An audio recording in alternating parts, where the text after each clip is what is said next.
and that's a process of nonviolent domination. It's, what'd you say? She asked what it was. Oh, okay. Hegemony, Hegemony.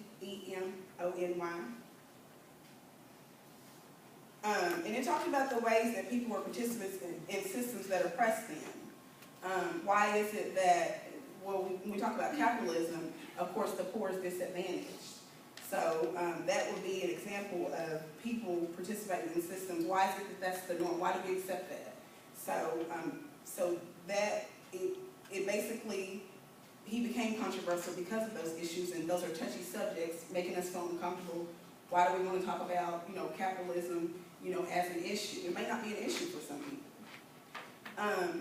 When the book talked about globalization, critical theorists drew attention to neoliberal market capitalism, and it talked about globalization as a set of beliefs that would inevitably produce this new world order, and it's basically a political strategy to consolidate power, and it will create like flexible workers and open borders so that for corporate interests, basically.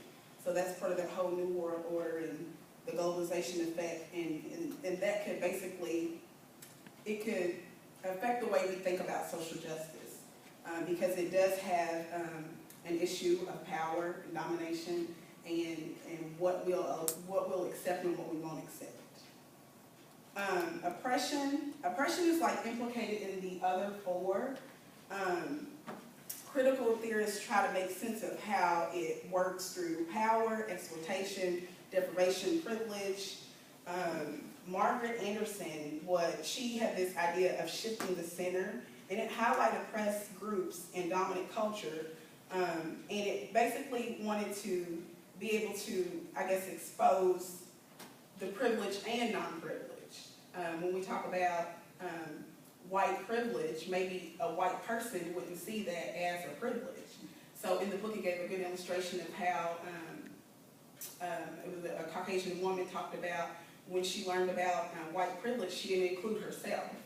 So once again, those are things that affect the way that we think about social justice, and it reconceptualizes the way we practice as social workers. Just going out of order to keep you guys awake. So I'm going to talk about systems theory. And systems theory or social systems theory is probably the most widely used theory of group functioning. And as social workers, we'll be working with groups of all kinds. So before talking about systems theory, I just wanted us to think about what a system is. And I actually got this from Sam's PowerPoint today. But the idea that a system is a complex whole comprised of component parts that work together in orderly ways over an extended period of time and toward achievement of a common goal. So if we think about a group functioning in that way, it kind of makes sense. So three movies that kind of can demonstrate how groups function together as a system are Circle of Friends, you've seen that, Breakfast Club, and The Sandlot. If you think about how each member is being affected by all the other members and is interdependent, responding to internal and external factors, but they're creating like this other sort of body. And I think we're probably already getting that with our coworker too. The idea is that groups are interdependent members all attempting to stabilize and maintain order while they function as a whole. Balance and maintaining equilibrium and order while working on something and managing to stay as a whole group is kind of the whole idea of systems theory.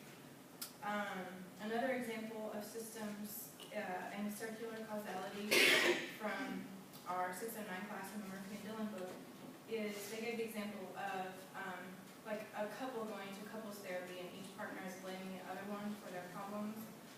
And each partner is pointing to a specific moment, a specific cause in their relationship that is creating a problem. But what we decide is the cause and what we decide is the effect is kind of arbitrary. And so that's how systems theory looks at groups also. So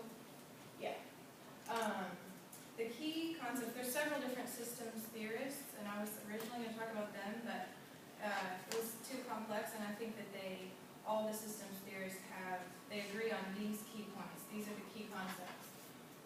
But they see that groups have properties that are born from interactions between members. So the interactions between the members create these certain properties that only that group has. Also that groups exert powerful forces on members' behaviors. Also that groups struggle to maintain themselves when confronted by conflict and how they manage that conflict. That groups have to attend to internal and external environments. There's both. And like the walls of the group are permeable too, so external things are always coming in, like Jay just having to leave, or a group member's illness. So, and then groups are ever changing, which affects the equilibrium and continued existence of the group itself. And that groups have a developmental life cycle. They don't all last forever, and they have their purpose, and they have their birth, and their teenagerhood, and their midlife, and their end of life also. Okay, and now, me is gonna talk about social work practice. Back to the beginning. Well, social work practice, this is one we went over in class, so it'll kind of be a review. We started, it was to help low poverty individuals, and it started with industrialization, which was when we moved into the factory system. So there were a large number of workers, and that caused immigration, so a lot of people started moving into more urban areas. And there were other small problems that came along with that. The response to the urban issues such as poverty, diseases, starvation, and mental health. And then there were charities, organizations, society, and the settlement houses, which we've all talked about. Is everybody clear on? Yeah, okay.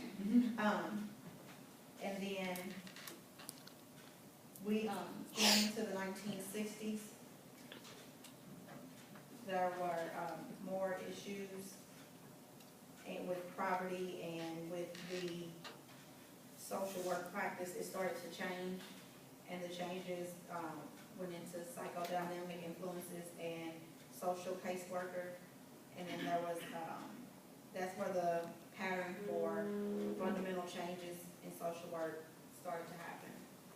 And then we had the micro practice and the macro. Does anybody know the difference between the two?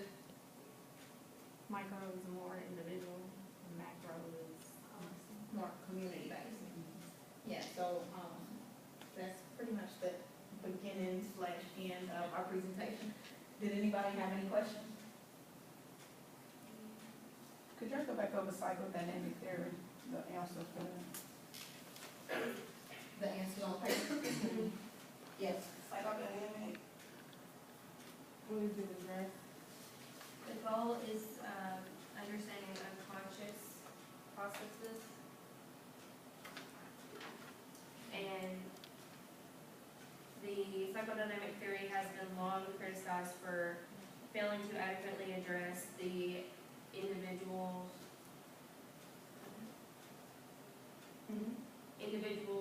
awareness. Of human development? The individual's, You all Yeah. have cultural context on that. oh,